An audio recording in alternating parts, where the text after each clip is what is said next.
What I think people don't really understand is that when I was 10, I reckon I was as serious in my training as I am now. I've been training with world champions since I was a kid.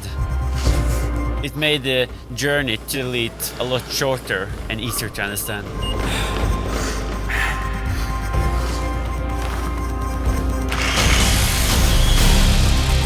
Back in 2010, I was asked by a national newspaper what my ambition were, and I said I'm going to win the gold medal in 10 years.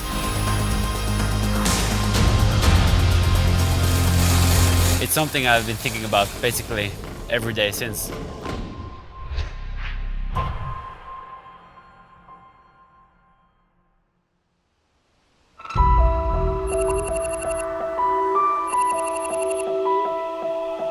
Personally, Sierra Nevada is one of the most beautiful places in the world for training.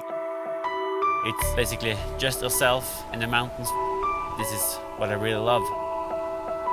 Twice a year we come to Sierra Nevada for training. The first time is at the very start of the training season, where we try to build a foundation for the winter. And second time is in the spring, just before the season starts.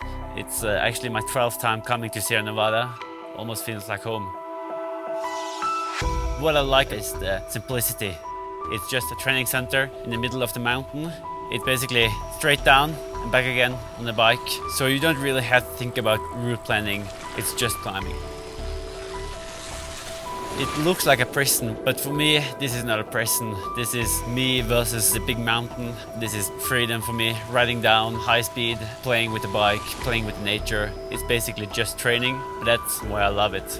So what I'm looking for now in my 4th week here in altitude is that I can do the same times and the same power in altitude as I did before I came to altitude. And to make sure that we get the response that we want to, we do a lot of testing. My name is Olav Alexander Bu, or Olav. I'm a sports scientist and coach for the elite athletes. I'm merging physiology and technology to always look for new competitive advantages. Generally just see how far we can push the limits of human performance. So the testing we do is world leading. It's not just about having a high bragging number. It's about understanding how the body is working so you can improve your results in competition. The reason for why we go here is that we are trying to increase the hemoglobin mass of the athletes. In elite athletes, getting enough oxygen out to the muscles is the main limiter for increasing their aerobic power.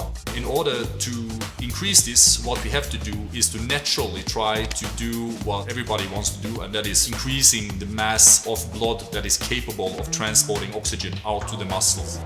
In the end, the only thing that matters is performance. What you do in a race. We can talk about power, but in the end, speed is the only thing that matters. Speed over time.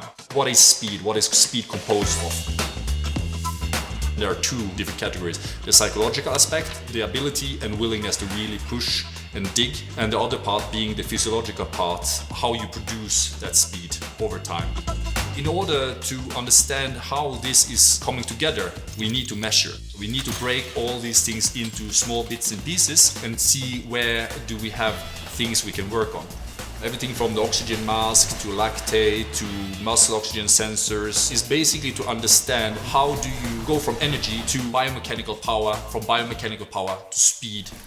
What makes Christian stand out from other athletes is that he is extremely determined, but he's pretty close to a machine where you can give him a task and he will execute them, and where maybe somebody would give in, he will still try to push a little bit more. If he doesn't succeed the first time, he doesn't stop.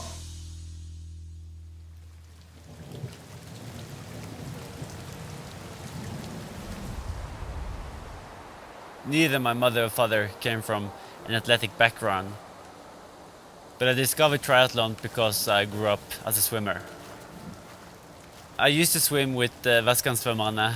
I wasn't the best swimmer and I was always struggling to keep up with the rest of the squad. I was lucky to be in the same team as one of the best swimmers in the country, who later became world champion. Going from seeing my teammates racing in the Europeans and World Championship and then being back in the pool and doing the same session made the journey to the very top easier to believe in. Back then I realized that I would never be able to become one of the best swimmers in the world, The big change came when I started working with my coach Cadex back in 2010. He transformed me from being a swimmer who competed in triathlons to become a triathlete.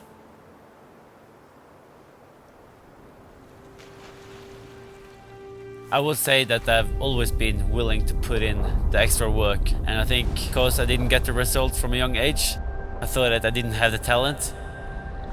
It made me think if I should become one of the best, I really have to work harder.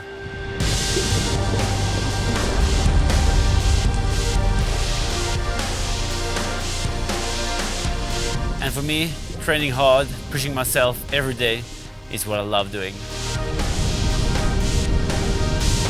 Stop caring about the results short term and start caring about the results long term. Even though my goal is to win the biggest races out there, I think teamwork is built into my DNA.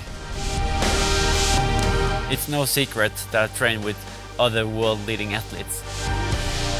It makes it easier training with a group because it makes the work the most normal thing on the planet. The chances to win the medal in the first place is quite small.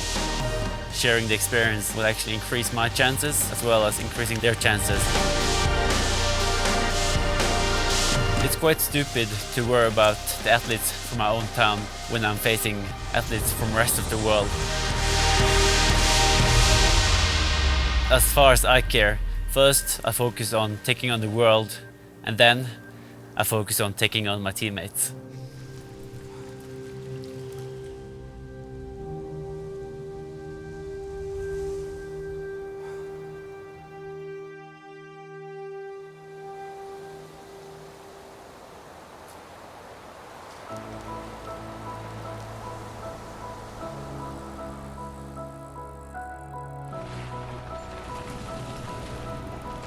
There is something very humbling being in the mountains. The vastness, the open space, you feel small, even lonely. All you know is that you have 2 hours of climbing ahead of you, so you have to knuckle down and take on the mountain.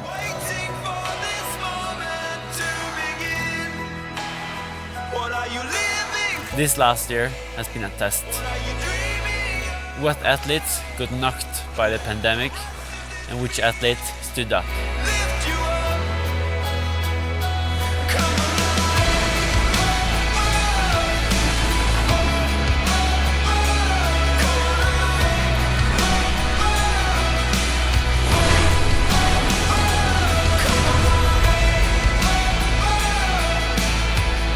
If I can take on the mountain, then I can prove myself on race day. The pressure is on to perform.